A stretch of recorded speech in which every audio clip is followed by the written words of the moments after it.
I think is like one of the most important things for me. And that I think a lot of meaning in our lives, like for you and me, is being able to impact people in a positive way and use what we've learned to help people to help as many people as possible.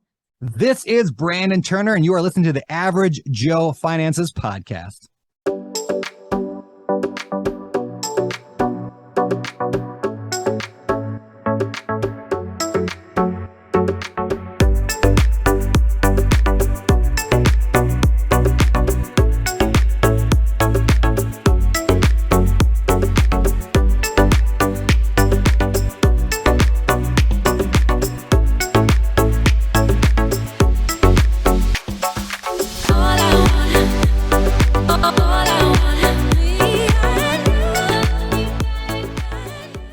Watching this on YouTube, make sure you smash the like and subscribe buttons. If you're listening to our podcast, go leave us a 5-star review. All of our links can be found in the video description or show notes below. Hey, welcome back to the Average Joe Finances Podcast. I'm your host, Mike Cavagioni, and today we are reintroducing a guest that we had from episode 77, all the way back to January of 2022, Tawnya Schultz. But today, she's not just a guest. She is the new co-host of the podcast. So please join me in giving her a warm welcome as our new co-host for the Average Joe Finances Podcast. Yay! So Tawnya, welcome back to the show, to now your show as well. I'm glad to have you here. Yeah, I'm super excited. I've obviously been following what you've been doing since I've been on the show years ago, and super excited to now be on the podcast and be able to help more people through this channel. Yeah, that's awesome. We're definitely excited to have you here. But for those that have not listened to episode 77, shame on you, by the way. Can you introduce yourself and just tell us a little bit about yourself and your story and how you got to where you are today? Yeah, I go by the Money Life Coach on social media. So you might have seen me from there, and everything's under my name, Tawnya Schultz. But Money Life Coach is how a lot of people know me. And that's my website. I've been doing financial coaching for going on almost 4 years now. And it really started on my own personal finance journey. I was not a finance major. I was like terrible at math growing up as a kid. That was the last subject I wanted to do in school. And so about, 10 years ago now, I was in a relationship, or I went into a relationship and I moved in with him right away. And that was basically because of my financial situation I was in. And I basically instantly got reliant on him financially. And I felt really trapped and stuck in a lot of ways. I had debt I wanted to pay off. There was a lot of things I wanted to be better at in my life. And so I started just educating myself on all things personal finance. And through that, I started actually budgeting, doing a lot of things just to learn and feel financially empowered around my finances. And through that, I was able to pay off my debt, get out of debt, eventually get out of the bad relationship I was in, but now be able to teach what I learned to people through coaching, through my online course, and through content on social media. So that's how we found each other on social media. And yeah, just something I love to be able to educate and empower, especially women around personal finances. So yeah, no, that's awesome. Yeah, I found you in between like crazy cat TikTok videos and stuff as I was going through, because every now and then a personal finance or real estate TikTok would show up because it was going off of what I was looking for. You always had those weird TikToks that would pop up, and then you have the stuff that you're actually looking for. And I saw yours pop up, and I remember I was like, she knows what she's talking about. And I like how she does these videos. I like how she explains things. I want to have her as a guest on the show. And I remember reaching out to you, I think on TikTok, and said, hey, I'd like to have you on the show. And we just started talking. We exchanged emails. And then, we got you on the show. And that episode was fun. But I think what's even going to be more fun is having you as a co-host now. And one of the things I want to point out for everybody listening right now, there was a lot of interest when I said I was looking for a co-host. So for me, so everybody knows what was going on. Like I wanted to take a little bit of a break because I had been doing this podcast for 3.5 years straight without a break, and just episode after episode, just constantly releasing content. And it was wearing on me. So I was worried about like my mental health and things like that. So I said, I got to take a step back and take a break. So I did. while I was on that break, I said, what might be helpful is if I had a co-host on the show to help me out with this. So I just threw a feeler out there on social media, and it was probably one of my most popular social media posts. I'm like, oh, cool. All right. A lot of interest. So I sent the email out to my email list and had a lot of interest there as well. And I sent out an application form to see who was really serious. I had 8 people fill out that form, and I interviewed all 8 of them. And I got to tell you, it was a really tough choice to pick, a co-host. But I felt that after talking with Tawnya, that she was the perfect fit to be the co-host for this show. I guess I like the yin and yang, right? Because she's very focused on being debt free, and I focus on leveraging debt. So I figured we could probably butt heads a little bit, but it'll be fun. But yeah, Tawnya, so I am super excited to have you here, and I think this is going to be great. So thank you for saying Yeah, yes to being a of course. co-host.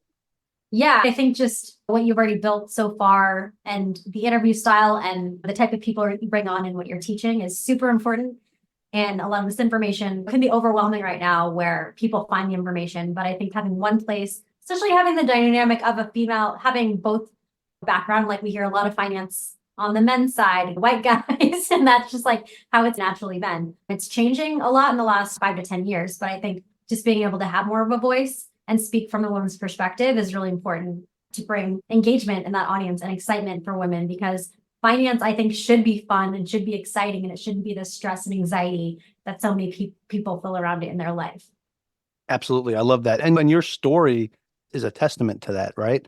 Explaining how you felt locked into this relationship that wasn't good for you because you were reliant on him financially. So you were able to take control and get yourself out of that situation. And what I'm hoping here is that you already have a wide reach with your social media, but I'm hoping to help expand that reach. And maybe you can reach out to other women that have not heard about you or heard about your story that might be in a similar situation, and you can help get them out, because that's the whole point of this show, is to put good information out there that's going to be helpful to people and help change lives. Because the way I've always looked at this is if I can impact one person, then I did my job. Then I'm super happy about it. I've done a lot of great things for myself, so I want to give back. And I see you doing the same thing. And that's why I was like, this is going to be a good fit. With that being said, Tawnya, I'm not really going to interview you, but I want to talk about some of the things that you do so people have a better understanding. You're very big into personal finances. So can Yes. you talk me through how you put together like a budget, like you were talking Yeah. about before? Like what does the money life coach teach? Yeah. How about that? I'd say it's a combination of the how, the practical side of money, and then the tactical. So both like your mindset around money, your habits, where your beliefs and patterns came from, because that's a huge part of being able to shift your behavior around money. So I focus on that as a coach and in my online course, but I also focus on like, how do you actually put this together? Like the habits for looking at your monthly overhead. A lot of people that I've known, they set up a budget, like they're tracking, like they're looking at, they know what they need to spend, but they don't track consistently throughout the month to actually have a plan with their money. So I give them a system to put together, which is through an online, it's basically like a Google Excel sheet, which I know that doesn't sound fun and exciting.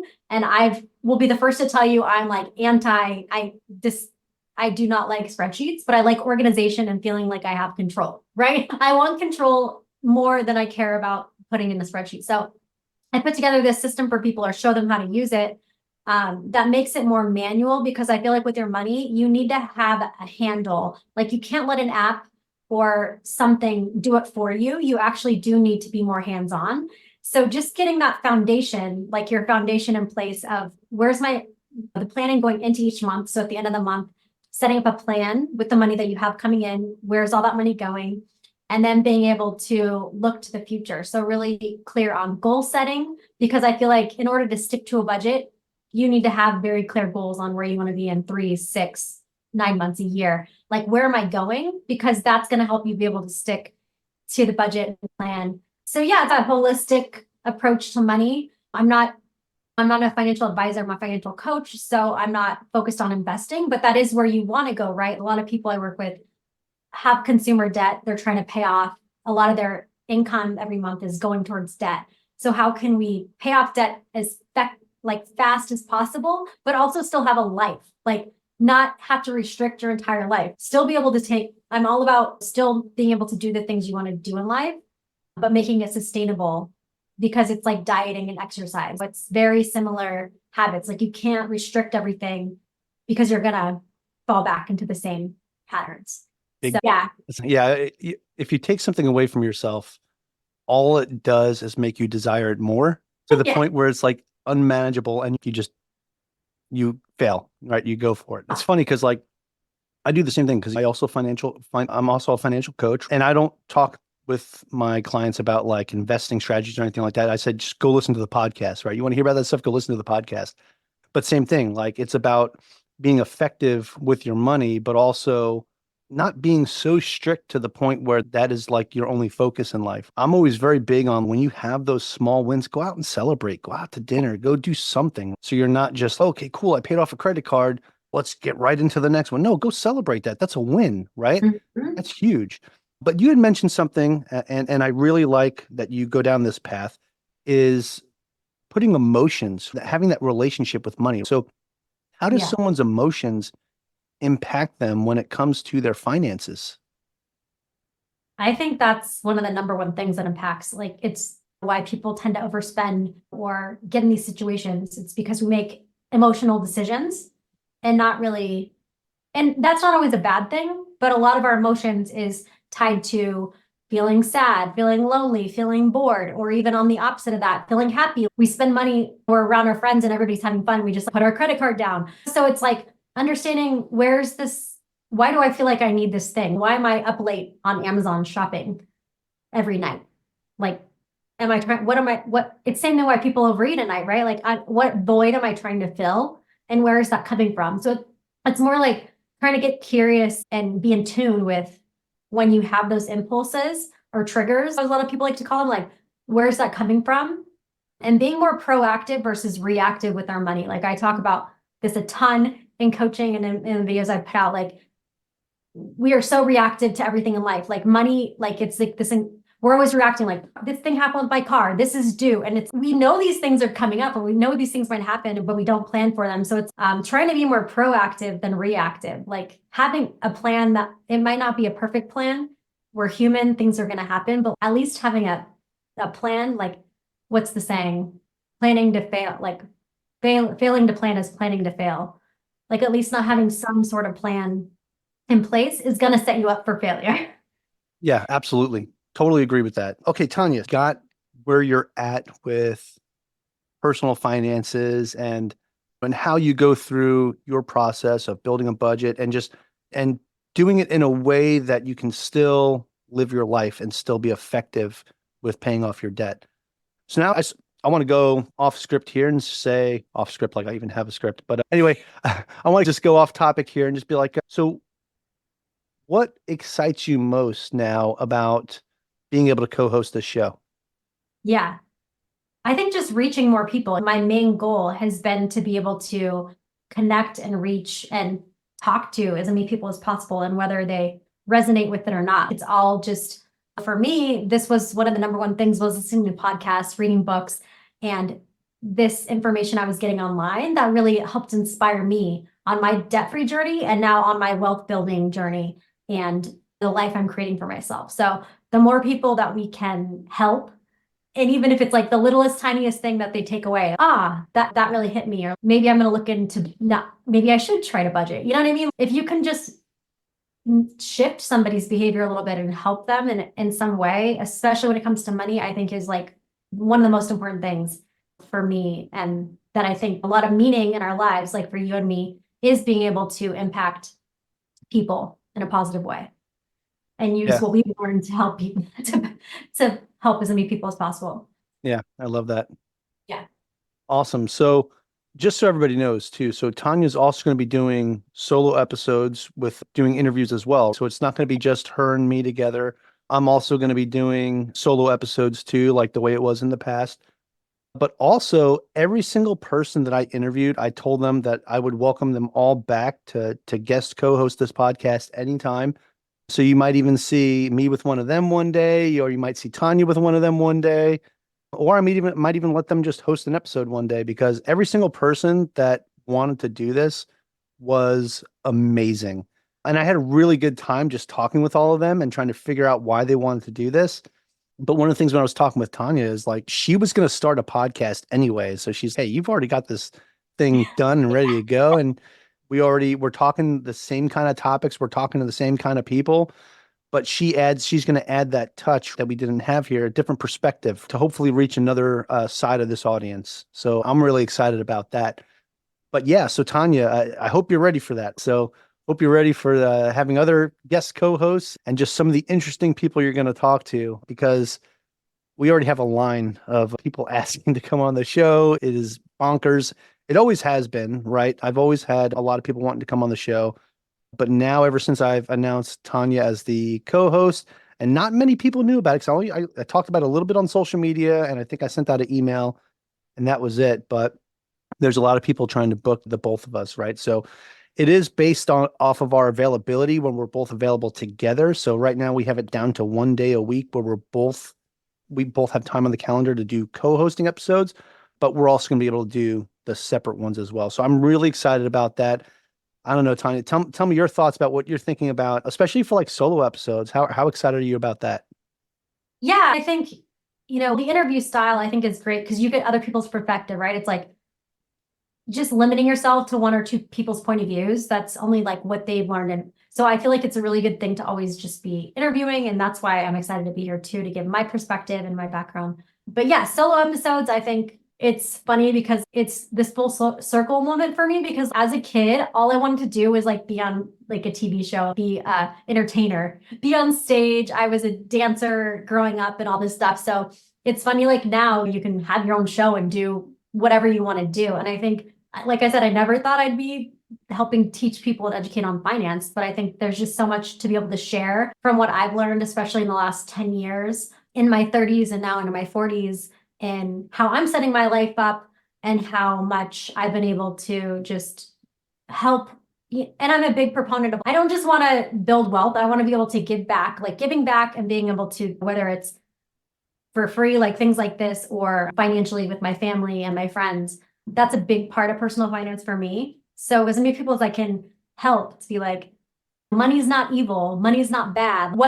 You're not bad with numbers. Like a lot of women grow up with these beliefs, and so do men too, depending on how we grew up. But I think there's a lot of that psychology around money and that side of money that we don't often think about. We just think of, like I said, the how-to, like, how do I actually invest my money and things like that. But there's so much more to it than that I want to get into and help people with tools and resources to be able to break through and not feel stressed and anxious about money. No, I love that. And it's funny, as you're sharing your story about growing up and being in dance and wanting to entertain like that, it makes me think about my youngest daughter. Like last night she was up late. She's trying to like write music. Like she wants to be a songwriter, right? That's So cool. she's writing all these lyrics. And last night before she went to bed, she's like reading me some of her songs. And it was like, some of this is pretty good. I'm like, okay, I mean, maybe there's something here. But she's always about, she loves to be in the spotlight. But it makes me think about that because I believe in her, right? I believe that she can do whatever she wants to do. Same thing with my oldest daughter. And I feel like having somebody back you up with what it is you want to do is so important. So I'm hoping that this podcast becomes an avenue for you to do that. And I want to be able to give you the backup that you need to get your message out there, and also have you back me up. And that's what I'm excited about, is I'm not doing this alone anymore. I can't wait for us to interview our first guest together, where we get to have this different dialogue of the two of us asking our own questions based off of what they're talking about, right? And you already know the interview style. It's one of the things you said you like about the show is I love for people to share their story with me and then just pick at that and base the interview off of that. And I like to let the guests drive the episode, right? Let them take it where they want to take it. And I'll ask those follow-up questions to keep it moving along in that specific direction, but also the things that interest me that I get curious about, I get to ask them. And that's one of the beautiful things about this is now we can ask them whatever we want to learn about, right? And I use this podcast as an opportunity to learn, right? And I'm hoping you will do that too. And I'm sure you will. But as you learn from the guests, you're helping teach and facilitate teaching the audience that's listening. And Yeah. that's one of the things that I love about it is like, this is like a double benefit, right? We get to learn something interesting while sharing that with an audience that we can reach thousands of people, which is amazing to me. Yeah. I think what's really cool too is like what you're saying is education is one thing. And I think getting that learning and growing is super important. One of the most important things for me is I'm always doing some sort of coaching program or something to learn and grow more, but actually giving them action steps, being able to help you be like, hey, since we talked about this in this episode, here are some ways to actually take action on this material. Because it's like one thing to listen and hear us talk, but it's another thing to actually do something with that information. So I think that's a really something where we can push you guys that are listening a little bit more to think about your own situation and how you might try something new or just take a little bit of action in your in your life this week in a positive way. Because you never know. For me, podcasts and education, it did propel me on a path because I wanted to get out of that situation so bad to change my entire life. And now it's my career, which is wild. But yeah. No, I love that. And it makes me think about when I'm a guest on other podcasts, I talk about my 4 pillars to being successful at anything. And that's education, coaching and mentorship, networking, and then the 4th one is action. So when you talk about taking action, it makes me think about that because that is the most important step. Even though it's the 4th step, it is the most important because you can do those other 3 all day, every day, for months, for years. And you Doesn't think matter. it's like we're reading about, I give this like example a lot. You can like read about swimming, but if you never go in the water, you actually don't know how to swim. You don't know how to swim. So you can't just listen to something. You have to be able to implement it. And a lot of people, we get stuck in our indecision, like doing the wrong thing, making the wrong decision. It's the wrong time. We make excuses. So how can we just make it as simple as possible? Taking small action, but it doesn't have to be this massive thing, but it builds and stacks over time and compounds. So Makes me think back to my childhood, right? We always talked about being street smart, right? Where I grew up in New York. So it's like you could be book smart all day, but if you're not street smart, like you're not out there actually in it, you're not going to know what you're actually doing. You could sit here and say, "Oh yeah, I know about this and I know about that, but I've never done it before." No one's going to want to listen to you. Nobody's going to want to hear what you got to say about that. I think it's important that we actually do the things that we're talking about and that we show people that it can be done, right? I think that's seeing somebody else do something makes it more palatable to people to see that they can do it too, right? I tell anybody like anything that I do, anyone else can do because I'm not the smartest person. I'm not the bravest person. I go and do the things that I feel like might be best. And it's working out so far. Yeah. As long as we have to do the things we don't want to do to get to where we want to go. Like a lot of people, when I help them or helping them get out of debt, and even for myself, like I didn't want to work an extra job. Like I was tired, you know what I mean? But I was like, this is temporary. And sometimes there's like mindset shifts and different coaching techniques that I use, like looking at this isn't forever. Can you work an extra job to make $500 more a month for 6 months it's like looking at things in a different perspective because we don't want to do it. We're innately lazy people. It's like we have to find ways to self-motivate and set ourselves up for success. But yeah, I think the taking action part is like something good we can like add to the podcast at the end. Here's how to take action, but here's what we recommend on tips on how to do this. Because for me, okay, now you're holding someone accountable, which is what a lot of people need. They need that accountability to push them to go do the thing. I love it. I love it. It's a different take and it's that fresh perspective that we're looking for. Okay. So Tawnya, I'm super excited again to have you now co-host this show with me. And what I'd like to do now is go ahead and share all of our information. For me, everybody knows where you can find me on social media, right? At Mike Cavagioni. The podcast is podcast.averagejoefinances.com. Then I also have averagejoefinances.com. And also to keep it simple, everything else, you can find everything on mikecavagioni.com. But Tawnya, where can people find you and information about the Money Life Coach? Yeah. So my main website is themoneylifecoach.com. That's pretty simple. Everything is there. And everything's under my name, Tawnya Schultz, a little bit weird spelling with the W in my name, but if you look up the Money Life Coach on social media, you should find Tawnya Schultz. Just make sure it's the right account because there are a lot of fake accounts in my name on TikTok and on Instagram. So make sure it's the real one, which you should be able to tell that if I have stories on my feed or whatever it is. Just making sure people know that because there's a lot of fake people messaging people nowadays. Yeah, those are the two main sites. And then, yeah, never hesitate to message me, email me, Tawnya@themoneylifecoach.com, and comment on our podcast, on our YouTube, and we'll be answering your questions and figuring out the best ways to help you guys too. Awesome. Yeah, I'm super excited. Again, Tawnya, like I said, thank you. I also want to thank all of all of our listeners for joining us and listening to the Average Joe Finances podcast. This is our reintroduction, right? Kind of starting fresh with a fresh perspective. Now as a new show, it's still the same podcast name, but it's a new show. And I'm super excited to be part of this new show with Tawnya. So I'm really excited. I really hope that the audience is excited as we are to put this out there. But yeah, let's keep this thing moving and looking forward to us doing our first interview with a guest. I wish everybody well. Aloha from Hawaii. Aloha from Lake Tahoe.